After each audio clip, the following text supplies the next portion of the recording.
It is another week of pure excitement and fun right here on the couch with Karen Clark. Welcome to all my friends and family. Thank you for joining me on this, the 6th episode.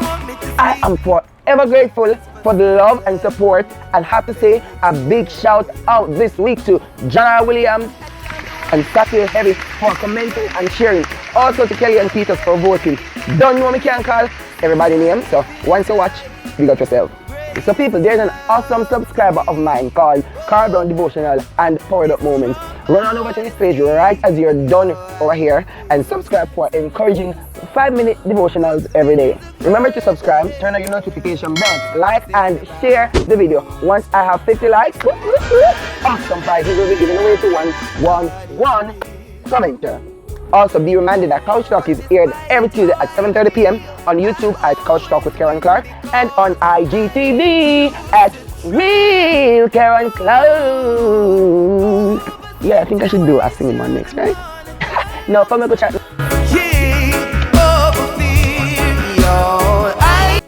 In the summer of 2013, after George Zimmerman's acquittal for the shooting death of Trayvon Martin, the movement #Black Lives Matter began. The movement, which was co-founded by 3 black community organizers, Alicia Garza, Patrice Cullors, and Opal Tometi, has since grown to be the center of campaigns against violence and systematic racism towards black people. The most recent racist killing that our generation has seen is that of George Floyd. On May 25, 2020, the 46-year-old was arrested for allegedly attempting to spend a counterfeit $20 bill. In a Jamaican term, that is like $2,500. Police claimed that the victim resisted the arrest, and so they had to handcuff him, put him on the ground, and strangle him to death. Killing him dead. Alright, I never really saw them say. Floyd was eventually arrested by 3 white policemen. Them handcuff him and put him to lay down. One of them hold up on him foot, one kneel on in his neck, and one stand up and a look. For 8 minutes and 46 seconds, the civilian could be heard and seen, if you can stop up the video, alternating between the phrases, "I can't breathe," "Please don't kill me," and calling for his mama. 2 minutes and 53 seconds of the entire 8 minutes was after he became unresponsive. This heartless and cruel murder has sparked massive outrage in Minneapolis and across the entire USA, and also among blacks and black supporters. Protesters continue to display their disgust by rioting, looting, smashing windows, clavajosing officers, and it now seems like World War III won't be against nations, but against races. To make matters even worse, as heinous as Floyd's death is, it is not unique to him. In 2014, Eric Garner, another black man, was put in chokehold by New York police, and he repeated the same line, "I can't breathe," 11 times before he was successfully strangled and murdered by another lawman. With a long-standing history of racism between blacks and whites, the question has been asked, should Caribbean countries and other black nations be actively involved in this current fight for true equality in the USA, and should churches support the Black Lives Matter movement? As a Jamaican with a number of relatives residing in the USA, I can't help but be concerned and feel like this fight is just as much mine as it is anyone else. The public racial abuse that these individuals who migrated have to suffer for walking on God's property day to day is pretty appalling and unstomachable.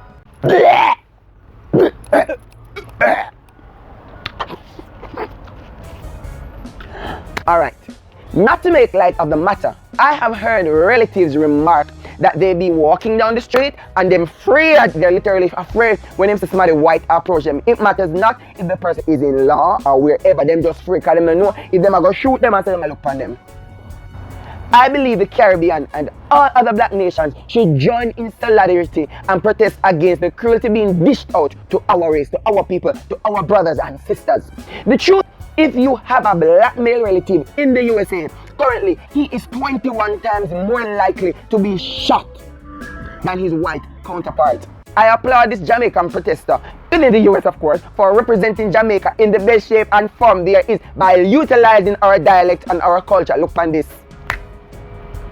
The churches have a responsibility as well to not remain silent and be mediocre wusses. hiding behind closed doors and quoting cliched scriptures. The churches need to stand and be even more vocal about the injustice that plagues our world today. When black lives are systematically devalued by society, our outrage justifiably insists that the attention be focused on black lives. When a church claims boldly Black Lives Matters, at this moment it chooses to show up intentionally against all given societal values of supremacy and superiority or common sense complacency. By insisting on the intrinsic worth of all human beings, Jesus models for us how God loves justly and how his disciples can love publicly in a world of inequality. We live out the love of God justly by publicly saying #Black Lives Matter. I refuse to believe that the Christians and churches that make any of the following statement really have a full understanding on what our responsibility as a church is. Statements like, the church should not get involved in politics. Romans 13 clearly says that there is no authority except from God, and those that exist in authority have been instituted by God. Black Lives Matter, it is not a political issue.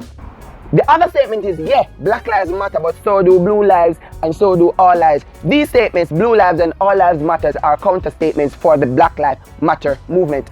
All lives matter for that matter.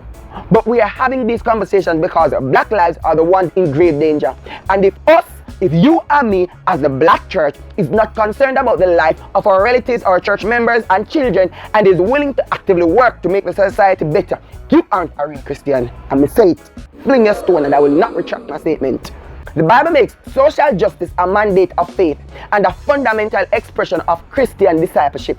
Social justice, my friend, has its biblical roots in a triune God who time and time again shows his love and compassion for the weak, the vulnerable, the marginalized, the disenfranchised, the disheartened. You get my point? In Reflections on Advocacy and Justice, Tim Dearborn writes, for Christians, the pursuit of social justice for the poor and oppressed is the decisive mark of being people who submit to the will and way of God. Stamp and approve that statement. If our churches become the main voice for equality among races, then I, Karen Clark, is positive the riots and looting of today will be less. Christians, we have to speak out against injustice. Don't keep silent. Our communities need the support of the greatest entity. Stand up and say aloud, Black Lives Matter. Black Lives Matter. Black Lives Matter. Black Lives Matter. Black Lives Matter. Black Lives Matter. In a lighter note, welcome to Topics. Topics is one of my favorite segments on the talk show because this is where I get to speak about these songs and then name some maybe to the top. Now, please remember that how Topics works. A song is nominated by either you or me. You nominate the songs by making comments and inboxing me the song that you would like to see on the chart. It is placed on the chart and you vote for your favorite song. Voting works like this. You comment in the comment section down below if you allow the final enough vote. Write it down there. So, say, song this by this somebody. And that's how you vote. Voting can be done on both platforms, IG and YouTube. I will not be accepting votes through Facebook, guys, or Twitter. Voting closes the Sunday after the airing of the show. Alright, so number 5 on the chart this week goes to Jermaine Edwards with I Look to You. Number 4 goes to Samuel Midas with Can't Be the Only One. Number 3 goes to The Wall by Christopher Gale featuring Do We Know. Number 2 on the chart is O'Shane Mays with Forever. And in the number 1 spot is gonna be Dancing on the Set because it goes to In the Middle of the Night. In the middle of the night. Congratulations to all 5 who placed on the charts. Keep creating awesome music that blesses and inspires. The nominations for next week's top picks are Petra Kay's Chorus Medley, Rhoda Isabella Church Medley, Marvia Providence I Am Anointed, Kevin Downswell I Feel Like Running, and Rhonda Positive Fire Medley. You notice a theme? Have you seen your winner? Go and vote. Wow, congratulations to all of my nominees. And I hope that you enjoyed this week of Topics. Now let's run on over to Spotlight. So this week on the couch with me is none other than my friend, the great Mr. O'Neal Levy. 1/3 of the Levy's heritage. So, with no further delay, let's hear from him. So tell me, bro, what's up? I'm great, I'm good, I'm excited, I'm grateful to be on your show and bless up my brother, Kieran, yeah. So how about you? I am doing great enough. Thank you for asking. So, as an icebreaker, I want to ask a very simple question. Were you a bad child in school?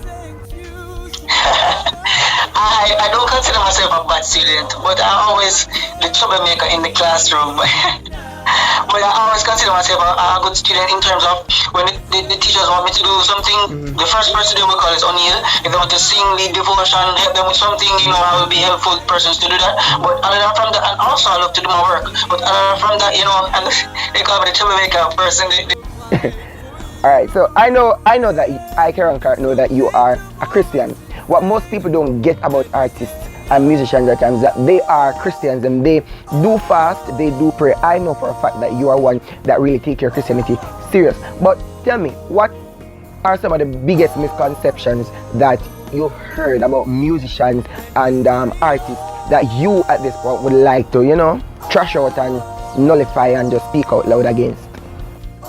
Well, first of all, they have this tendency to say that musicians is all about for the money and the hype, which is wrong because you have a lot of persons who goes to Enamanle, big up Enamanle, to study hard and to work on the craft just to come out to try to get back a stipend, a little, gift money for the hard work that they put in. Because he's making a little thing or driving these type of cars and just look a certain way, you label him as a hype person or him just all in for the money. But if you really sit down and talk to those artists, including my group, Levy's Heritage, we have been working so hard and people think that we're rich and we're not rich.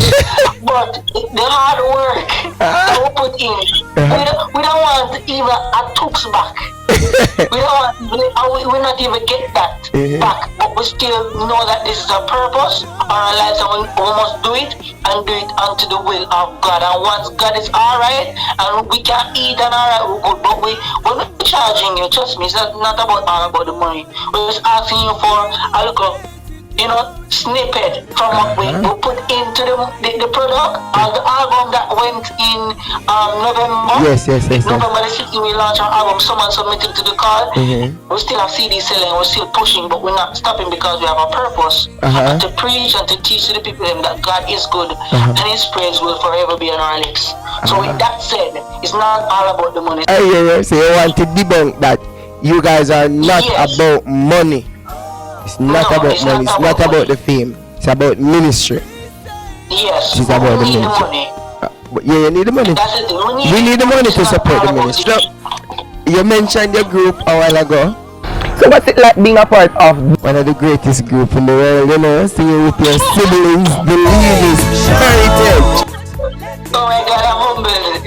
He said the greatest, not yet, because there's a lot of group in the world, but we are grateful to hear that and we're pushing to be, well, not so great, but to be an ambassador in the kingdom of God. So if it's not about God, we don't want to be in it. So that's our aim. And actually for me though, I used to feel like the back burner kind of guy, because I like that. I like to give harmony. I didn't like to sing. So for me, everybody say you need to sing more. So I was this kind of humble, laid back type of person until my brothers are push me and my sisters are push me and say, come on, you need to sing more. And if you been listening to this album, you're going to hear me singing more in this album. So it's a great journey. I've grown in this group. My brother and my sister encourage me. Persons, my family encourage me. Minister Lubert Levy, Sharon Levy, they encourage me, which is my mom and my dad. They encourage me a lot to sing. So I feel good in this group. You don't feel like a back burner. You don't feel like you're not important anymore. Everybody has to play a part to advance in the welfare of the whole group, Levy's Heritage. Yes, we are the one. I want to have the entire team on the show, so there are some questions that have to be dancing around. People, I know that many of you might not know, but O'Neal is a phenomenal musician. He is a drummer, and I met him in 2000 and I think 5 thereabout when we first met, and I've watched him grow into the young man that he is today. Now may I feel old. He plays for my church, the great Agape Christian Ministry. Shout out to all my Agape peeps watching. O'Neal, if you had to choose between singing and drumming, forgetting all the money now, just pure love, which would it be? Oh, just for likes. Yeah. That's a tough one though. Do I have to choose? Just me. Can I just do? Yes, man. Alright, go back.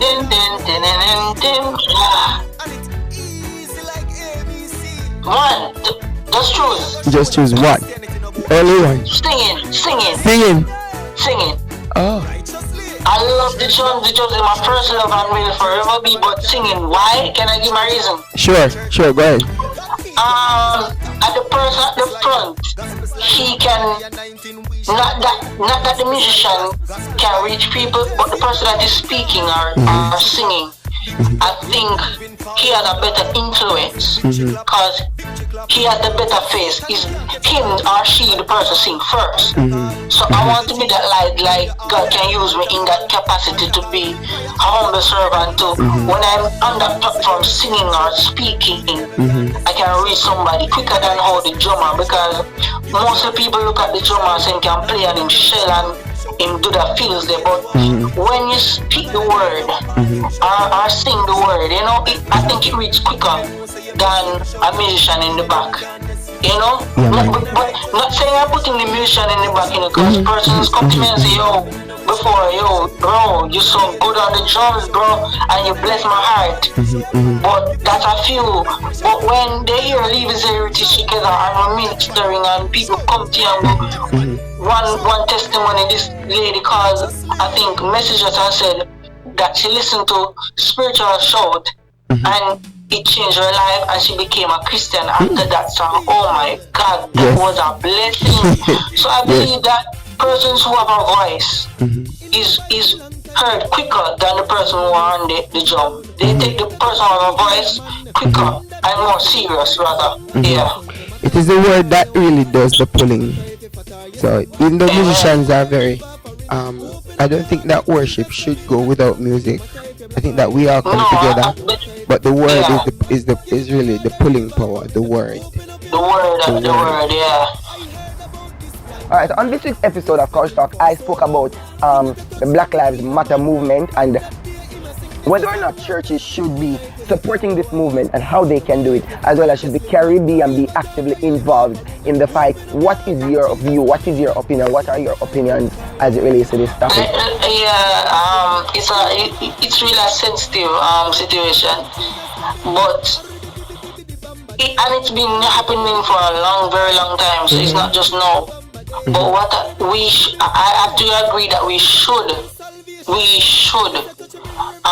participate in a way that we should let our presence be felt as Christians. Yes. Not as black man dead so I go riot and kill and hurt, but represent and be present as Christians. I know that probably somebody say, because it's not your family or your father, your daddy died and your father Nick get choked but on a Christian perspective, we have to make our presence be felt. I believe that the churches should have stepped up. Maybe not marching or I don't know how.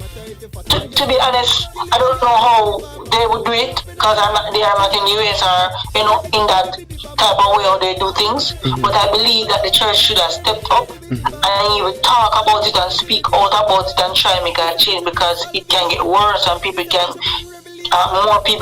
lives can be affected. Who would you love to work with in the music industry? Who would I what? Love to work with in the music industry. Wow, that's a lot. A lot of persons. Because I have a lot of lists. Because I'm fond of, I really admire Jonathan McReynolds. Yes. Yes. Yes, she's me. To tell you the truth, I never used to listen to Jonathan McReynolds. I'm not afraid or ashamed to say that. I never used to listen to. Then you begin to grow in music, and you need to appreciate other people's music. And I love Karen Clark's music. and I love Kevin Donsworth music. Trust me, if I listen to everybody right now, would done. So there you have it. Thank you for stopping by. But before you go, tell us something that you would like the viewers to know about you. Honey Levy is a jovial person, humble person. A lot of person might think that I'm hype, but I'm not. Just talk to me, you will know that I'm a humble person. I love God, I love music, I love church, I love to help. Because if I was rich, trust me, if I was rich, a lot of person would be in a better place right now. If I had the money to help people, I love to help and give because I follow Christ. So and Christ did those things on earth. He gave unto healer and to help the sick. So I'm that type of person. If nobody knows me, if you never know before, I love to give. I love to help people. Sometimes me feel vexed. Like me as a person when nobody know me feel vexed if me can't put God. And if me to find a way if me get no me go get later. Cause my conscience will kill me. But that's me. I'm a giver, I'm a lover of music, I'm a lover of people. And I just love to love. That's me. Yeah, basically. Which means that you're modeling Christ. Yes. Modeling Yes. Christ. Which is very good.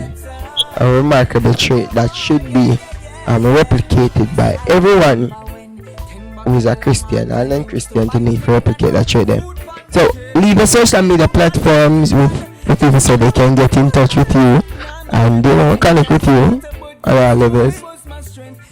Yeah, you can follow us at Ocean Levy, at Levy Ovando, at Lane Levy on Instagram and Facebook. Just type in only Levy, Ocean Levy, Ovando Levy, and Levy's Heritage. On Instagram, it's Levy's Heritage. On Facebook, it's The Levy's Heritage. You just follow us for updates. We have new music coming up. You don't know when, but for now, we're pushing someone submitting to the call. We have our album selling on all the digital platforms. Someone submitted to the call, Levy's Heritage. So support us, love us, and we are all about God. Blessings. Play. Alright, there you have it, Mr. O'Neal Levy, 1/3 of the famous Levy's Heritage. You know me like them come talk about them album every day. But yes, 1/3 of the famous Levy's Heritage. O'Neal, thank you so much for stopping by. Wonderful drummer, great singer, awesome graphic artist. Thank you so much for stopping by. Keep up the good work, keep blessing people on the album. Sell up. We can't wait to talk to Ocean and Ovando. Alright. Now folks, that's it for this week's episode of Couch Talk. Keep up the good work, keep the love going. Thank you.